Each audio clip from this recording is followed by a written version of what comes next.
The question brings the answer and the problem brings the solution, how it all fits together. Make peace, feel appreciation for all of this contrast. So when new contrast shows itself to you because you want expansion, then thank the contrast that's shown itself to you, because as it shows you what you don't want, it shows you what you do want. You cannot be the eternal being that you are without all of that.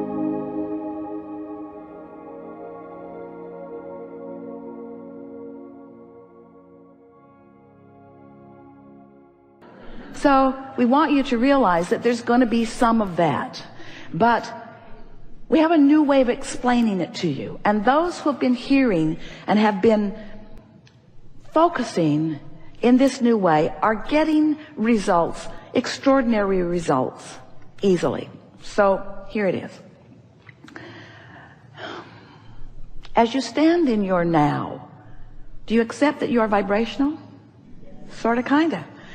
And is it logical to you that you have been offering habits of thought so that you do have a point of attraction? When you think of the people you know, or even yourself, in many cases, couldn't you describe most of them who you know well? Couldn't you describe most of them with a singular emotional word? Sort of like the 7 dwarfs.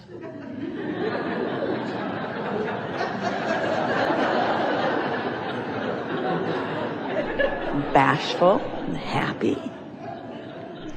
In other words, don't you know ornery? Don't you know pensive? Don't you know defensive? Don't you know eager? Don't you know happy? And while everyone you know moves about a bit and could be described in many of these ways, you do sort of have these habits of thought that hold you in those sort of moods, don't you?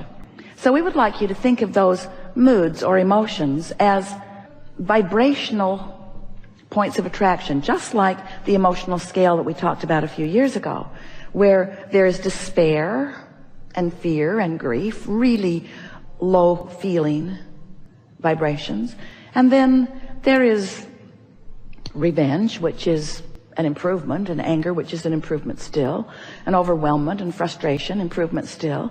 And then you get into hope, and then you get into joy and eager and appreciation and all those good feeling vibrations.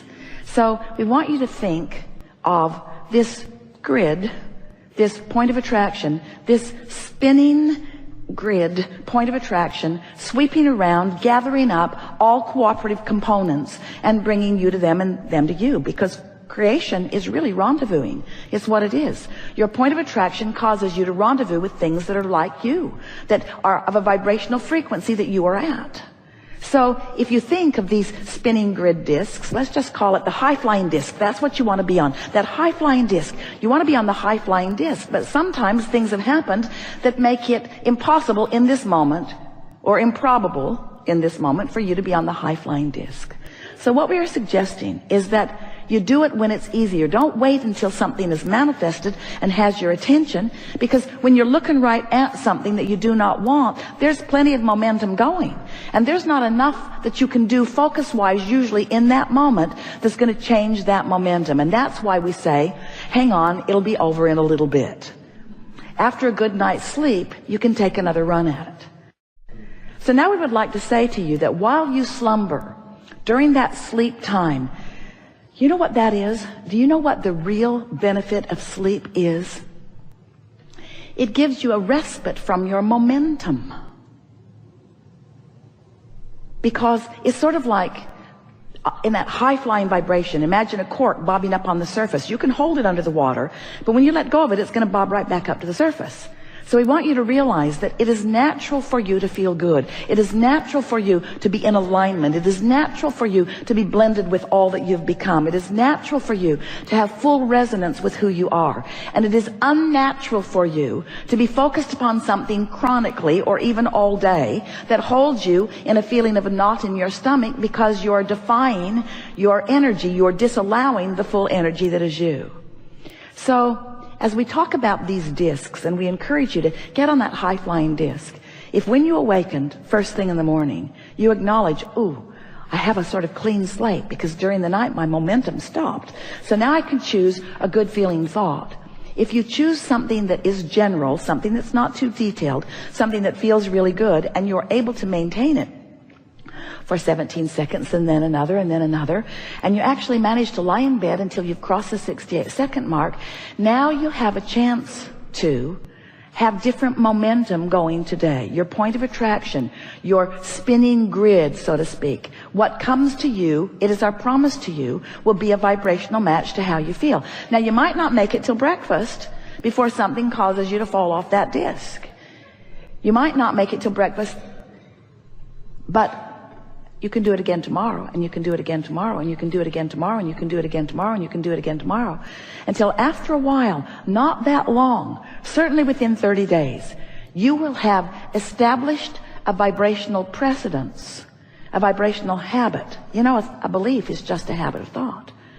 So if you think a thought and you don't contradict it, and you allow the momentum to go, then the momentum will be such that this thought will gather enough momentum that then you will become a believer of it. Years ago, when we first began talking about thoughts, we said a belief is just a thought that you keep thinking. And Esther and Jerry, we remember many conversations with them. They were sort of arguing with us because it felt to them as if a belief is something that is reality. I believe it because it's real, Abraham. I believe it because it's real. And we say, no, it's real because you believe it. It becomes reality because you believe it. Well, they argued, but I haven't really thought that much about that. And we say, you just got to know that you're born into belief systems, and many of them serve you well and many of them don't serve you well. And to be a deliberate creator, you get to sort out the ones that serve you, and you get to sort out the ones that don't serve you. And it is our promise to you, we can make this complicated and we don't want to, or we can make it simple and we really want to. If you will wake up in the morning and reach for the best feeling thought that you can find and practice it just a little while, you will begin to notice that your point of attraction has changed to the point that you will begin to feel invincible, because you will barely begin to speak things that are pleasurable to you or desirable to you or wanted by you, and the universe will begin an orchestration of them coming to you. Esther has been in Del Mar for a few weeks, and the other day she went to a fast food restaurant and got her favorite, we won't tell you, well, we will, In-N-Out burger, and then went down to Mission Bay to eat it. And she was watching people who had gathered there for fun. There were people on jet skis, there were people on sailboats, there were people sunning, people running, people exercising, people picnicking, all manner of people all over this place. And Esther just sat in her car and enjoyed her burger and watched them, and she was feeling high and invincible. She had been practicing this for a while. She'd been feeling so good. She'd been doing everything that she could think of to put herself in that place of feeling good, and she had good feeling momentum going, really good feeling momentum going. So she's just sitting and enjoying, and then she thought, I wonder how they are feeling. And so she started looking at them with a little more purpose, and no one looked like they felt like she was feeling. And then she thought, well, they've come down here because they want to feel good. I came down here because I did feel good. She thought, I found my high-flying disc and then I came. Where so often, and she remembered of herself as well, I've come here for it to cheer me up. It's different. When you get on your high-flying disc and then, you get on your disc and then you follow the inspiration. Oh, the dynamics, the synergy, the co-creative power, you begin to feel invincible because now you've accessed this energy that creates worlds. You have a leverage that few deliberately harness, but you can. So Esther sat there. She has her notebook and she writes things that occur to her, and she wrote with clarity, universe, show me others who feel like I feel. So now it's time for her to leave, and so she gathers herself up and gets back out onto the roadway. And this roadway goes through a couple of intersections, and then it goes right onto Interstate 5 back to Del Mar where she lives. And as she crossed through the intersection, it was hard for her to get through without clogging it because the traffic was backed up. And as soon as she got through the last intersection, she realized, there must be a problem on the freeway. And there's no escape because everything says no U-turn, and There are no streets to turn off of. In other words, she was now committed to get on the freeway, and the freeway was clearly clogged. She was on the inside lane, and so she immediately just made an illegal U-turn. And so did the car behind her.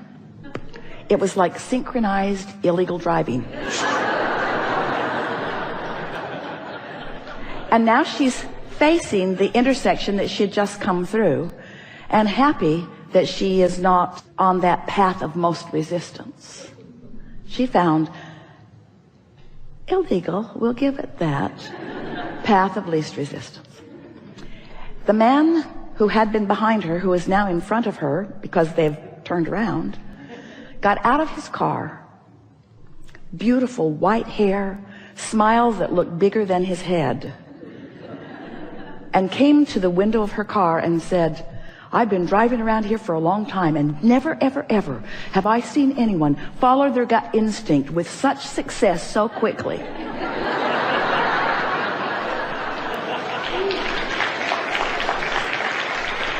It had not been 2 minutes since Esther had asked the universe to show her someone who felt like she felt. His wife was in the car, clearly not feeling that way. She didn't want him to make an illegal U-turn. Esther felt certain that he was coming. If he'd have been a generation younger, he'd have high-fived her. It was that feeling of exhilaration, that feeling of being in control of your own life, that feeling of doing what's best for you. And of course, Esther wanted to tell him so many things because she was enjoying his enthusiasm so much. She wanted to say, I do that kind of thing all the time. So you get what we're talking about. We're talking about getting tuned in, tapped in, turned on, getting into that place where you're in such vibrational alignment with clarity and knowing and broader perspective that you access the leverage of the energy that creates worlds. And you begin to create as you've intended to create, not with your physical determination, not with struggle and stress, but by accessing this energy and pointing it toward the things that you are asking for through open pipes that you are practicing.